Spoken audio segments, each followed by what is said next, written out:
আপনারা কেন পাবনা থেকে এসেছিলেন? ওই যে দাঙ্গা হাঙ্গামা বাংলাদেশ হলো যখন, পাকিস্তান হলো, এই যে আসুন। আমি বাংলাদেশে ছিলাম, মুলাদি, বরিশাল মুলাদি। তা তো বলতে পারবো না, তবে রাইটের পরে আমরা আসছি। আমার ফ্যামিলিতে 36 জন লোক কাটা গেছে, 36 জন। আর আমার ভাই, 2 ভাই ছোট, এক ভাই ছিল 4 মাসের, এক ভাই ছিল বছর 1.5-2, আর আমি ছিলাম সবাই বড়। তো মা হালে মারা যায়, তারপরে মা নাই। বাবাকে তো মারছে, দাদু মারছে, পিসিকে মারছে, পিসাতো ভাই, খুড়াতো ভাই, আমার এক কাকিমা।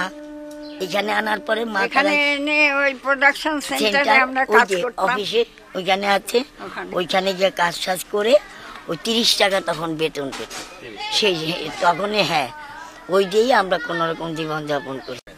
আমি বিয়া করি নাই, তারপরে ভাই বোনকে ফেলে আর বিয়ের দিকে যেতে পারি।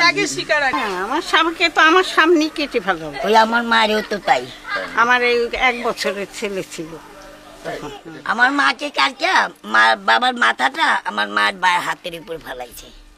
1950 সালের আইটা। আপনাদের থাকতে কেমন লাগে এখানে? হ্যাঁ, গরমের দিনে একটু গরম, খুবই তাই মধ্যে শুনো, শীত গরম বুঝতে পারি না। আবার রাত্রিবেলা দার্জিলিং এর ওয়েদার প্রচন্ড ঠান্ডা, এমনি কোনো অসুবিধা নাই। ঝড় বৃষ্টি চোর ডাকাতের কোনো নাই। আমরা ভালো থাকি। আমার নাম উষারানী দাস, দেশ বরিশাল, বরিশালের কোথায়? হিজলার থানা। আমরা যখন আইছি তখন রিফিউজি আসেনি। আচ্ছা, হ্যাঁ। মাসে 15 দিনে 2 কেজি চাল, 2 কেজি গম, ডাল, এই দিত টাকা। তাতে হয়তো হইতো না, ওই দিয়ে আমাকে চালাইতে হইতো।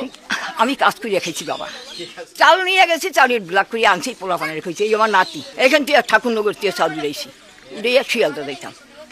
হ্যাঁ, পুলিশ ট্যাপ ছিল কখন। হ্যাঁ, 5 কেজি খেয়ে নিয়ে আবার নামতাম একখানি, কেউ গাড়ি থামাইলেই গাড়িতে জাপাই পড়তাম। এখন কোনো রকম নুন ভাত খাই আছে। তো দেশের কথা মনে পড়ে? হ্যাঁ, দেশের কথা মনে পড়লে কি করবো বাবা, দেশে তো আমার 100 কানির বাড়ির মাইয়া, আমি কুলির বংশ।